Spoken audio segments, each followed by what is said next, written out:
Xi Jinping ఆచూకీ దొరికింది మొత్తానికి.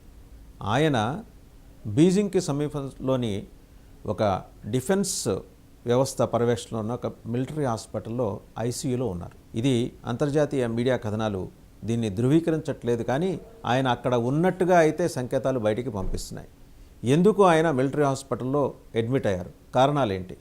ఆయన హెల్త్ కండిషన్ ఏమాత్రం బాగోలేదు. ఆయన ఇటీవల కాలంలో తనకు థ్రెట్ ఉందనే భయంతో ఎక్కువగా ట్రైన్ జర్నీస్ చేయటం, అది కూడా ఎక్కడా అవకాశం లేకుండా ఎవరికి కనపడకుండా దాక్కుని మరి కొన్నిసార్లు అయితే రైలు బోగీల్లో, సాధారణ రైలు బోగీల్లో కూడా ప్రయాణం చేసినట్టుగా సమాచారం చైనా ఇంటెలిజెన్స్కి అందింది.